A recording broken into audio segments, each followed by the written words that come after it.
let's have a little 411 on the 411 on 1901. Let's get some more information on us.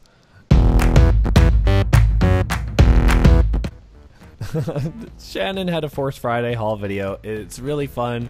If you want to check out some of the toys and things that she got, go check that out on youtube.com/network1901. What Disney means to Canadians, I represent all of Canada.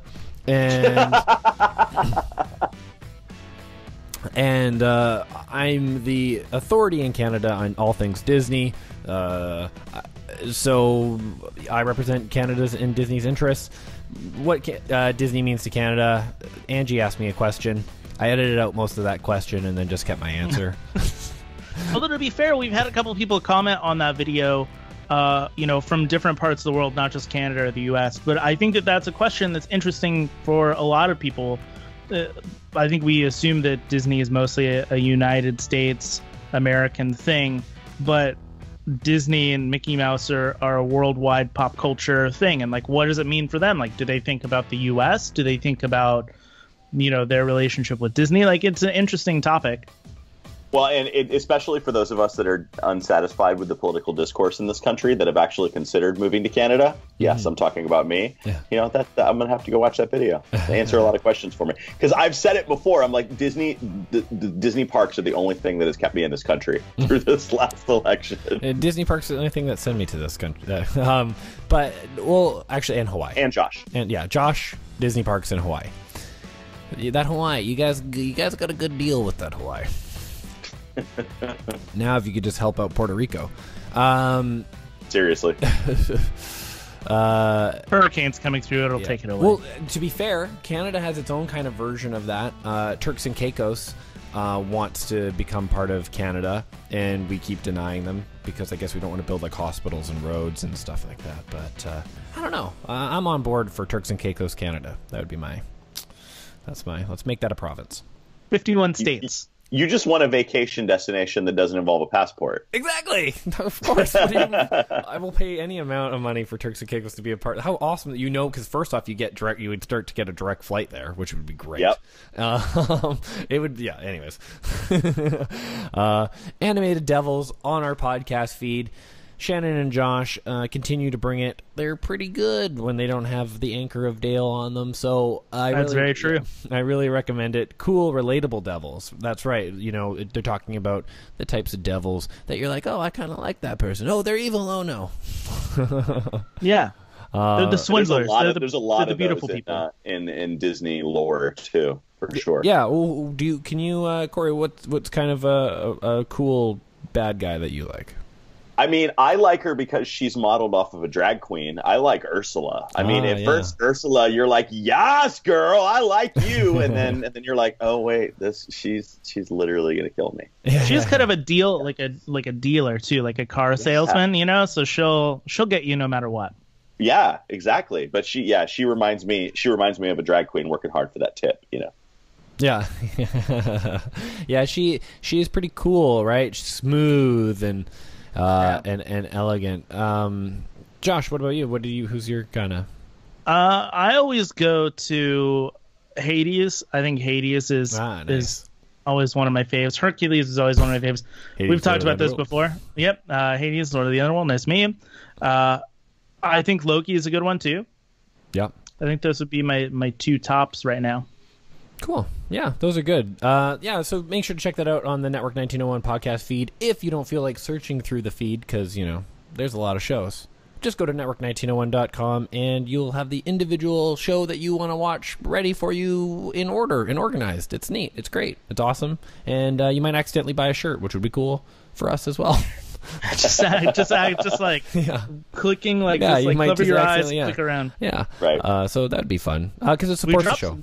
Dropped a lot of new shirt designs this past week or so. Yeah, we got Rebel Scum, Tiki, and there was a new one that just came out. Galaga, which was really cool. I like it. So that's on TeePublic as well, and you can support us at Patreon for $1 and get that secret special podcast that Josh released. I did, yeah. I put out a new podcast from Not Spray Farm. If you saw that video, then you saw that I was interviewing people, and you're like, how come there's no interview from this? There is. It's on Patreon. You can go over to there and talked to a bunch of set designers from Knott's Scary Farm about how they come up with the entire theme park idea. So it's a good 30-minute podcast. Kory, can you tell me about Gay Day meetup at Disneyland? It's going to be a lot of fun. Gay Day's coming up in October, the first Saturday in October, and Josh and I have been brainstorming on how to best represent and best be a part of that. And so we decided, who doesn't love food and gays? So we decided to do a cupcake. Everybody meetup. loves food and gays. It's true, absolutely. I love gay food too. Define gay food. Oh man, gay food is that loves definitely other food. Yeah, definitely, definitely PB and J's. That's got to be gay food, right? I feel like. I'm glad to know that you support same food. Yeah. Yeah. No, but coming up on October 7th, 5 o'clock at Downtown Disney, right outside of Sprinkles there. We're just going to get the No Midnight podcast listeners and the Network 1901 listeners that are going to Gay Day kind of all in one place. Take a big group photo, grab some cupcakes, chat. I'm sure there will be some Facebook Lives, and just kind of get together and hang out for a little bit and meet everybody, say hey, and then I'm sure that party will continue on into the parks, and everybody will gain new ride buddies. So it'll be a lot of fun. Yeah. So with marriage equality, why do you think it's still important that we celebrate gay culture? Because even in this current administration, we still have a party in office that would much prefer to see that we don't have any rights. So it's kind of a reminder of where we came from. There are people that make the comment, well, there's no such thing as straight pride. Mm-hmm. And the response to that is, yes, be glad you never needed one. Yeah. It's a silly, logical fallacy, actually, is what that's called. It's nice to not have to have a Pride Day because you weren't oppressed. Yeah, exactly. Yeah. It's just so oppression-free since forever. Right. Yeah. Exactly. Cis white men, oppression-free since forever. Cis white straight men, oppression-free. Yeah, exactly. Yeah. Even though we're not supposed to use cisgender as a term, but whatever. It's a derogatory term, but whatever. I heard that episode. Yeah, I know. Yeah. I heard that episode. Well, the more I've been thinking about it, the more it's kind of stuck with me. It lingers. It lingers on you. It lingers. Because it is true, but it's fine. It's okay. We're not being. It's not about. It can be derogatory, but only if it's not being used as a description in context against something else. Sure. If it's a description in comparison, yeah. Like if you're comparing Dale to Kory, yes. I'm a homosexual white male. You are, I guess you could say straight. Yeah. White male, but I'm a homosexual cis white male. Yeah. Meaning that I'm not exactly. Female to male transgender. Yeah. I was born male and I'm homosexual. You were born male and are heterosexual, allegedly. And I'm just too easy. Sorry. No, it's fine. I've heard it a lot. Mostly from me, off camera. My wife is always like, "You're a gay man's dream, Dale. You should just go out there." I'm like, "Oh, babe, I've been told that a lot." And now we know why you get free drinks. Right, exactly. Yeah, that's why you didn't want the beer, because that conversation took place at the urinal in a gay bar. That's what. There is, it's interesting. No, but it's interesting growing up like in high school and stuff like that, and being into theater and having a bit of a lisp and being made fun of and being told like when you're young that you're gay and stuff like that. And it comes with its own hardship. But I think it's so cool that we get to kind of. I won't get to be there, but I think it is so important to continue to be supportive and be proud of our friends who get to be open and get to celebrate. And it's fun to join in the celebration. We are not supposed to be a melting pot.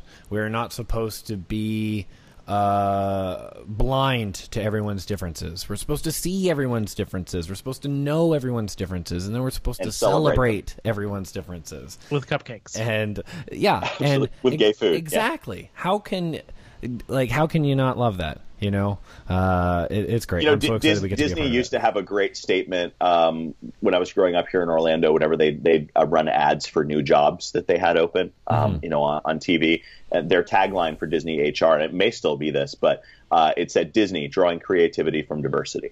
Yeah. And that I love that attitude, because I think we all have to see what's different about each other, but we have to celebrate those differences and our commonalities. And I don't think I don't think those things can exist one without the other. No, totally. One of the things that we get taught in school in Canada about the creation of our country and our culture and our identity is that we're a mosaic.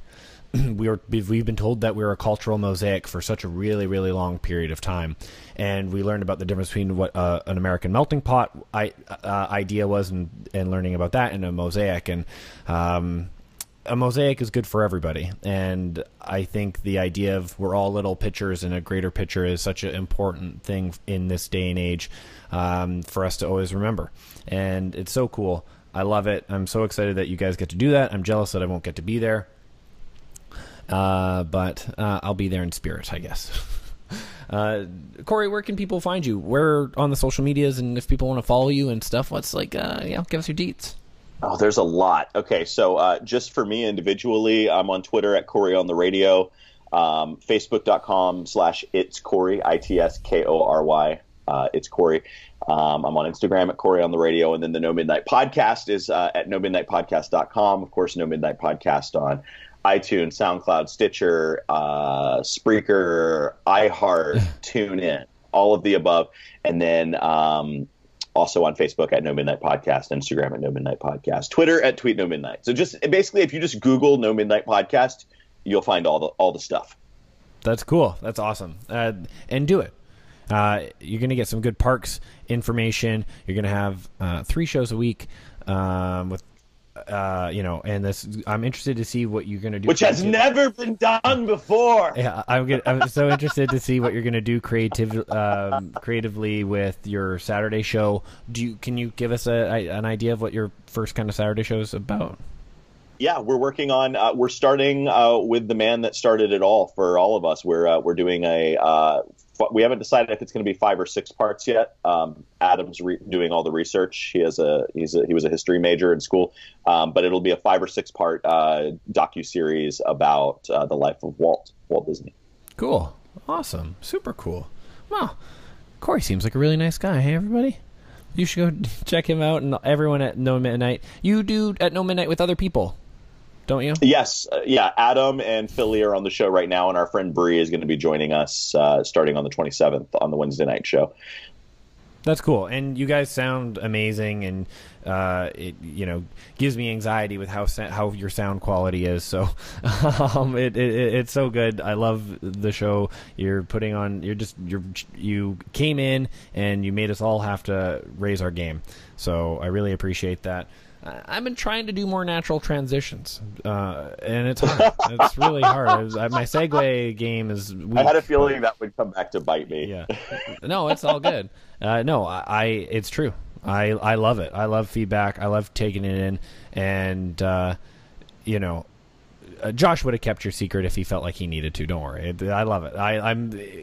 We're all just trying to figure it out. No, and you guys do great work too. That's why I've talked with other podcasters since I got into the podcast game 7 months ago. But obviously the one that I've become the closest with is Network 1901. I love working with you guys whenever I can. You guys do quality work, and Josh is so lovable.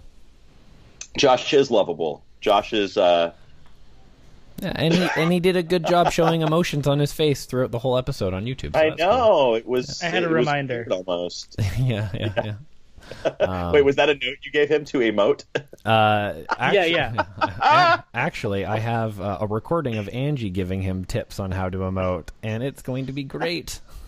Oh, cool. It's like, how on your first day of school, like at kindergarten, your mom had to like give you that pep talk of like, okay, it's gonna be all right, things are gonna be great, you just have to make new friends and like, you know, make sure you pay attention to the teacher and do everything she says.